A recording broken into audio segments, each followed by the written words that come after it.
اللہ الرحمن الرحیم بسم اللہ والصلاۃ والسلام علی رسول اللہ صلی اللہ علیہ وسلم۔ آج کے جو آیات پڑھی گئی ہیں اور جن کا تفسیر ماشاءاللہ ڈاکٹر شاہ صاحب نے بیان فرمایا،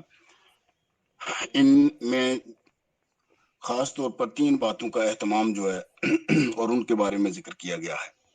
ایک تو یہ تھا کہ کثرت سوال جو ہے وہ کیوں تھا اور اس کی ریزننگ کہ جی وہ کثرت سوال کیوں ہو رہے تھے۔ ایک تو یہ اس کا جو اس میں پس منظر تھا، اس کا ابھی ہم دیکھتے ہیں تھوڑا سا سمری میں کہ جی وہ کثرت سوال کیوں تھے، اس کی ریزن کیا تھی، کون لوگ پیچھے تھے۔ اور دوسرا یہ کہ جو کثرت سوال کی وجہ سے مسائل پیش آ رہے تھے اس سے منع فرمایا گیا اور درگزر کرنے کا حکم دیا گیا۔ اور تیسرا پھر یہ کہا گیا کہ اچھے اعمال ایمان کے بعد ہی دراصل جنت کی ضمانت ہیں۔ تو یہ 3 باتیں جو ہیں آج کا جو ہے یہ موضوع ہے۔ اب آ جائیں کہ جی کثرت سوال کا جی جو کہا گیا ہے کہ جو سوالات ہوتے تھے، بنیادی طور پہ یہود ظاہر اس حسد میں تھے کہ بنی اسرائیل سے انبیاء کا سلسلہ آ رہا تھا، تو یہ کیسے بنی اسماعیل میں چلا گیا۔ تو ایک تو یہ ان کے ذہن میں یہ حسد تھا کہ جی ہم کس طرح سے آپ صلی اللہ علیہ وسلم کو بدنام کریں اور لوگوں کے سامنے باقاعدہ ہم اس طرح سے ان کو علم کے حساب سے ننگا کریں کہ لوگوں کو محسوس ہو کہ یہ واقعی امی ہیں اور ان کو کچھ پتہ نہیں ہے۔ اچھا، اب ان کا مطمع نظر جو ہے نا 3 چیزوں کے اوپر یہ وہ بیس کر رہا تھا۔ 3 جو چیزیں ہیں، پہلا تو یہ تھا کہ جی سوالات یہود پوچھتے تھے لیکن وہ سوالات مشرکین کے ذریعے پوچھتے تھے۔ مشرکین کون سے؟ مکہ کے جو رہنے والے تھے۔ اب چونکہ وہ ڈائریکٹ بعض اوقات ڈائریکٹ بھی پوچھتے تھے اور بعض اوقات مشرکین کو اس لیے شامل کرتے تھے چونکہ وہ وہاں رہ رہے تھے اور جو یہود ہیں وہ تو مدینہ کی طرف تھے۔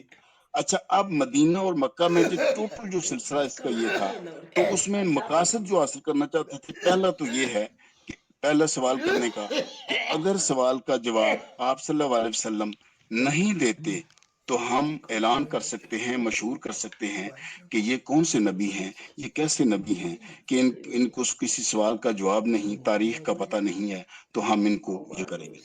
دوسرا جو ان کا بڑا مقصد تھا وہ یہ تھا کہ آپ صلی اللہ علیہ وسلم سے ایسے سوال پوچھے جائیں جو مکہ کے مشرکین کی کلچر، تاریخ اور جو ان کا لٹریچر تھا اس میں جن چیزوں کا ذکر نہیں ہے ان چیزوں کے بارے میں پوچھا جائے، تاکہ وہ چونکہ آپ صلی اللہ علیہ وسلم اسی کلچر اور اسی ایریا سے، اسی جغرافیے سے اور اسی تاریخ سے تعلق رکھتے تھے، تو جب وہ جواب نہیں دے سکتے، اگر وہ کسی سے کنسلٹ کرتے ہیں تو پھر ہمیں موقع مل جائے گا، وہ بندہ ہمیں بتا دے گا کہ یہ تو پوچھ کر لوگوں سے سوالوں کے جواب دیتے ہیں، یہ کس طرح کے نبی ہیں۔ چونکہ انہوں نے مشہور کیا ہوا تھا کہ آپ صلی اللہ علیہ وسلم چونکہ امی ہیں اور یہ خود نہیں پڑھ سکتے، تو یہ کسی شخص پڑھے لکھے سے مشورہ کرتے ہیں، اس کے سامنے سوال رکھتے ہیں اور جو وہ جواب دیتا ہے وہ پھر آ کے لوگوں کو سناتے ہیں۔